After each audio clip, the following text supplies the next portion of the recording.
Nah gitu. Jadi lo harus kenal Rasul Muhammad. Muhammad itu di mana? Dalam diri kita. Arti Muhammad apa? Manusia yang terpuji. Sekarang misalnya lo punya sifat terpuji, baik sama orang. Muhammad bukan? Lo punya sifat terpuji nih. Akhlak lo baik, kelakuan lo baik, terpuji. Lo Muhammad bukan? Muhammad kan? Muhammad. Jadi Muhammad di mana? Dalam diri kita. Muhammad itu manusia yang terpuji. Kalau lu punya kelakuan terpuji, lu punya kelakuan yang baik, lu Muhammad. Ya, nama gue juga Muhammad Tahir. Bukan masalah nama, tapi sifat, af'al, zat harus kenal. Jangan cuma nama. Nama Muhammad tapi kelakuan yang jelek banyak. Empat-empatnya sifat, af'al, zat, asma ini harus Muhammad semua. Dari kelakuan, nama, kita harus bisa bikin orang jadi baik juga. Itu Muhammad. Jadi Rasul Muhammad tidak mati. Rasul Muhammad dalam diri kita. Hidup. Selalu hidup. Kita dikasih Nur Muhammad sama Allah. Biar kenal. Lu harus kenal diri lu dulu sendiri. Lu kenal diri lu dulu. Dan menarufa nafsu faktor bahu. Lu kenal diri lu. Lu kenal Tuhan lu. Lu aja sekarang berhentiin detak jantung gak bisa. Itu yang gerakin siapa? Allah kan. Jadi Allah di mana? Dalam diri kita kan. Ngapain jauh-jauh nyari Allah? Kalau ada Allah dalam diri kita. Buset. Jangan pakai serepet. Nah. Terus lu pun gerakin tangan. Gak bakal bisa gerak kalau Allah gak ridho. La tatakharu dahrotun ila bismillah. Tidak ada debu kecil yang bisa bergerak jika tidak dengan izin Allah. Harus kenal diri dulu. Sebenarnya kita nggak ada, nggak ada. Kita ini nggak ada. Kita ini nggak ada. Emang sebelum lahir ente ingat ente itu ada? Nggak ada kan? Nggak. Di mana emang tuh sebelum lahir? Ada nggak? Nggak ada. Nah, kita tuh diadakan oleh yang maha ada. Sebelum kata ada itu ada, dia udah ada. Itu makin. Jadi di Al-Quran dijelasin Innallaha wujud, nggak ada. Allah berwujud, nggak ada. Jadi sebenarnya Tuhan itu tidak ada. Tidak ada apanya? Wujud. Tidak ada tandingannya. Bangke. Nah kalau misalnya ntar dunia kiamat diratakan semuanya hilang semua, nggak ada, cuma ada Allah doang satu, ya kan? Gimana kita untuk meyakini Tuhan itu ada sedangkan ciptaannya nggak ada, dihancurin semua? Gimana kita meyakini Tuhan itu ada? Caranya dengan ilmu rasa, merasakan. Sekarang percaya nggak Tuhan itu ada? Percaya. Emang udah lihat Tuhan itu kayak gimana? Kenapa percaya? Yakin aja. Karena merasakan ada Tuhan. Jadi ilmu rasa itu ilmu tertinggi. Ilmu para rasul, rasa rasul. Itu. Jadi nggak usah jauh-jauh nyari Tuhan di mana? Dalam diri kita. Nabi Muhammad, para rasul di mana? Dalam diri kita. Semuanya, para malaikat, iblis, semuanya ada dalam diri manusia. Karena manusia itu punya citra Tuhan. Sama kelakuannya, sifatnya sama semua. Cuma manusia yang kayak gimana dulu. Sekarang gini deh, kalau emang diri ente itu ada, bisa nggak ente itu ngejadwalin kapan ente lapar? Antar gue jam segini lapar, antar gue jam segini kencing, antar gue jam segini berak. Bisa nggak nentuin? Enggak. Yang nentuin siapa? Allah. Yang gerakin siapa? Ente lapar, ente pengen kencing, ente pengen berak, yang gerakin siapa? Allah. Jadi Allah gak ada di mana? Nggak usah jauh-jauh. Ah, bingung kan? Sekarang pertanyaan gue kayak gini. Katanya Allah ada dalam diri kita. Allah berarti dari semua makhluk yang ada, Allah kan ada diri masing-masing. Nah, itu Allah ada berapa kok bisa gitu? Jadi nggak gitu juga ya. Jadi bukan Allah yang di dalam diri kita, tapi kita yang di dalam Allah. Paham nggak? Alam semesta ini di dalam Allah. Bukan Allah bertempat di surga, Allah bertempat di aras. Enggak, Allah nggak bertempat. Laisa kamislihi syai'un. Raono tandingan, raono sing madani, nggak ada yang nyamain, nggak ada yang serupa. Diserupakan. Kalau diserupakan ya makhluk namanya. Kalau ada ya makhluk namanya. Jadi Tuhan itu nggak ada tandingannya. Kosong tapi isi tapi kosong. Jadi kayak gini nih ibaratnya. Wadah botol, ini raga manusia. Dikasih ilmu. Nah, air di dalam kan. Nah, ini baru cuma keyakinan doang yang dalam botol. Tapi kalau botol dimasukin ke lautan, di dalam air semua. Disitulah kita bertauhid satu dengan Tuhan. Jadi jangan punya cita-cita pengen masuk surga. Jibril datang. Jadi kalau punya cita-cita masuk surga, diketahui malaikat, sholat, ibadah kok pengen surga. Kalau gua ditawarin, Farel masuk neraka ya, nggak apa-apa, yang penting Allah ridho. Kalau Allah Tuhan gua ridho, gua masuk neraka. Neraka nggak kerasa panas, dingin. Allah ridho. Cita-cita gue pengen kekal abadi beribadah sama Allah. Jadi konsep hamba sama Tuhan nggak hilang. Kalau misal lu udah masuk surga, udah enak, ya kan? Lu udah nggak nyembah lagi Tuhan. Lah Tuhannya kemana konsepnya? Namanya Tuhan tetap disembah. Nggak bisa nggak disembah. Jadi lu sebagai hamba juga hilang karena lu udah nggak nyembah lagi. Lu nggak punya Tuhan. Pusing kan? Logika. Jangan pakai logika kalau pengen kenal Tuhan, pakai hati. Tai. Gue dari tadi dengerin gini amat. Jibril dalam diri kita, Ifrit tuh yang disebut Lucifer, Azazil, iblis lah. Itu juga dalam diri kita yang berbisik dalam keburukan. Dalam diri kita ada yang berbisik, kita nggak ada suaranya, nggak ada kata-katanya, tapi kita paham ini siapa sih yang ngomong. Kok ngajakin kebaikan mulu? Itu Jibril yang nyuruh dari Allah Ta'ala. Ada yang ngajakin malas ibadah gini-gini. Itulah iblis dalam diri kita yang selalu berbisik. Ifrit berarti. Dua daya gaib nggak bisa disatukan, baik dan buruk. Tapi ketika dua daya baik dan buruk bersatu, disitulah keadilan akan tercipta. Nggak bakal ada lagi orang-orang yang jahat, semua damai, begitu. Jadi ntar konsepnya kayak Nabi Isa turun, Al-Mahdi atau siapapun gelarnya, dia sang sosok pemimpin, sang sosok juru selamat akhir zaman. Dia utusan Tuhan. Dia dari tanah Jawa. Dia yang diramalkan oleh semua rasul, yang tertulis di semua kitab-kitab, yang ditunggu-tunggu oleh semua umat manusia. Dia pertama kali, Nabi Adam pertama kali turun di tanah Jawa. Iblis pertama kali diusir turun ke tanah Jawa. Nanti pada akhir zaman, peradaban manusia terakhir ada di tanah Jawa. Kiblat bakal dipindah ke tanah Jawa. Dulu di Ka'bah itu tempat berhala, tapi kenapa jadi tempat suci? Dipindah dari Masjid Al-Aqsa ke Masjidil Haram. Sekarang kiblat bakal dipindah lagi ke tanah Jawa.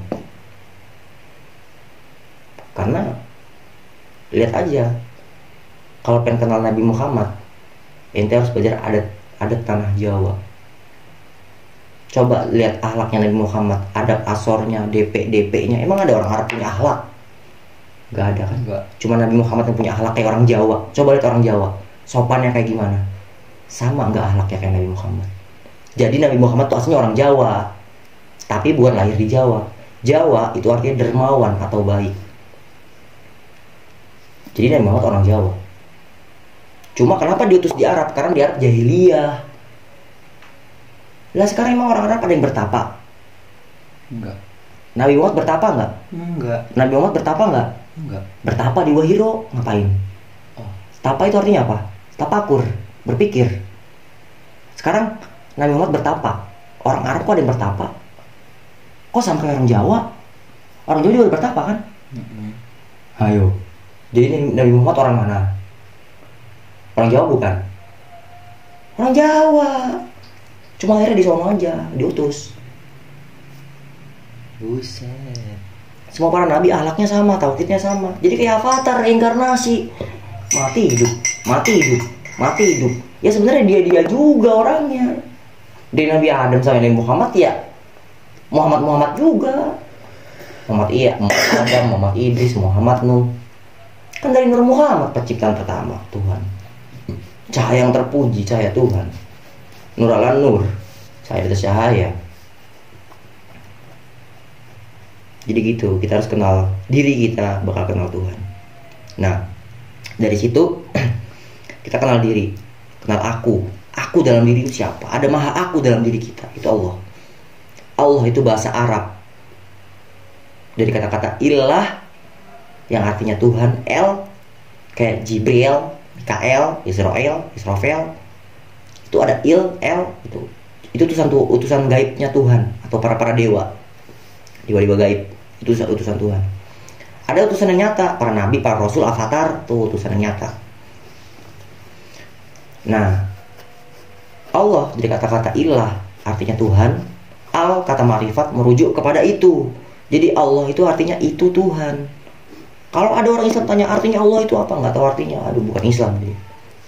Islam dari kata salam yusalim artinya keselamatan. Kalau pengen selamat ya harus Islam.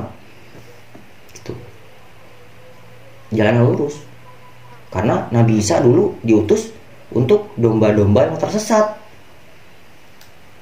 Ya kalau nanti pemimpin akhir zaman itu, utusan Tuhan pemimpin akhir zaman itu, dia menunjukkan jadi penolong bagi manusia yang tersesat, bukan domba lagi, tapi seluruh alam yang tersesat bakal tunduk sama dia. Jadi ibadah itu artinya apa sih? Ibadah itu bahasa Arab, artinya itu kerja. Jadi kalau kita kerja sama Tuhan, semua makhluk akan bekerja kepadamu. Jika engkau cinta kepada Tuhan, semua makhluk akan mencintaimu. Jika engkau takut kepada Tuhan, semua makhluk akan takut kepadamu. Bayangkan, tauhidnya tertinggi diajarkan oleh para rasul terdahulu. Nabi Adam diwahyukan, dikasih firman, tapi nggak ditulis, jadi nggak punya kitab. Pertama kali ditulis itu sama Nabi Musa sama Nabi Ibrahim. Jadi punya kitab pertama, kitab tertua, perjanjian lama lah, Taurat lah ibaratnya. Itu tertulis. Jadi kayak Zabur. Tahu nggak kitab Zabur di mana? Mana yang asli? Prasasti, tahu prasasti nggak?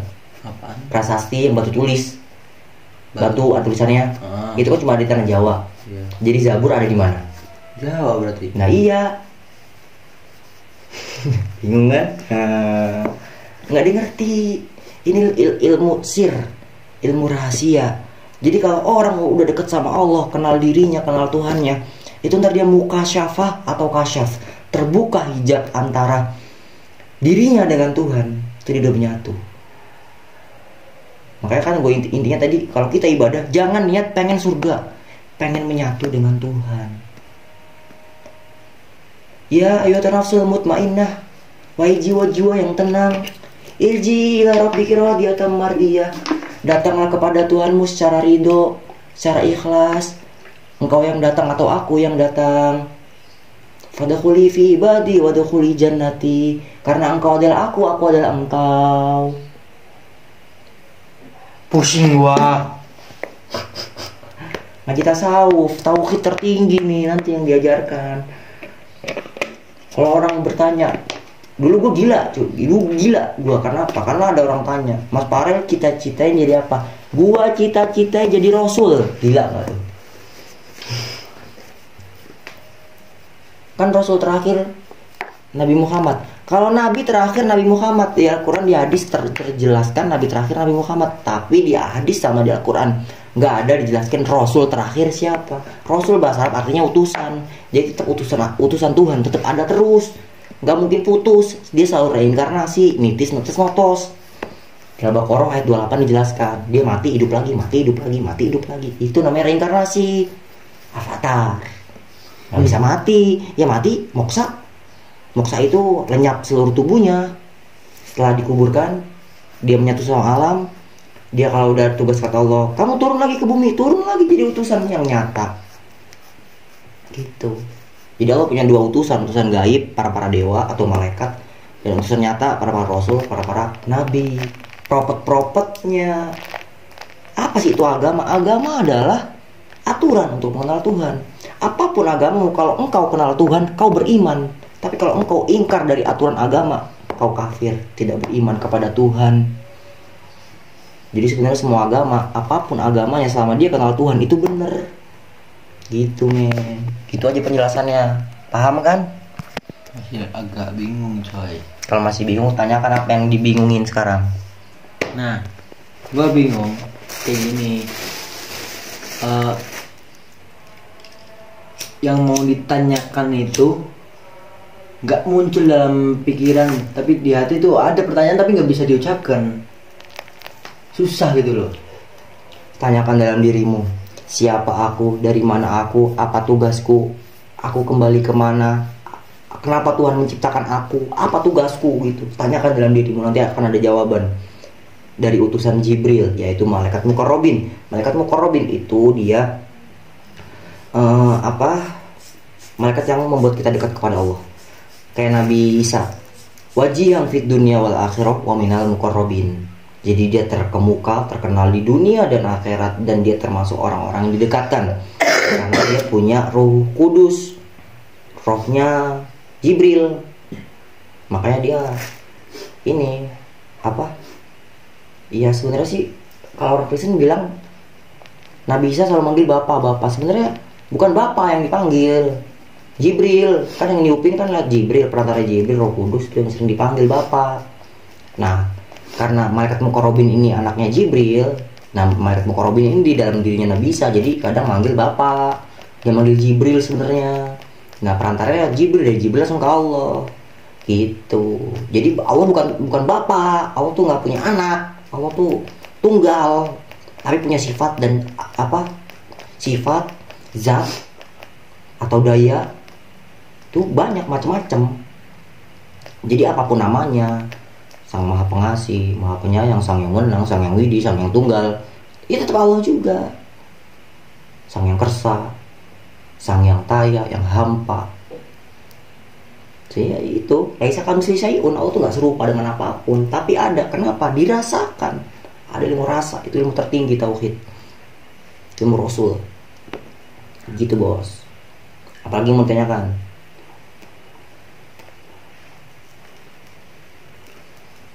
Udah dulu lah, aku masih mikir lagi. Oke, bagus. Ya cukup sampai sini dulu penjelasannya.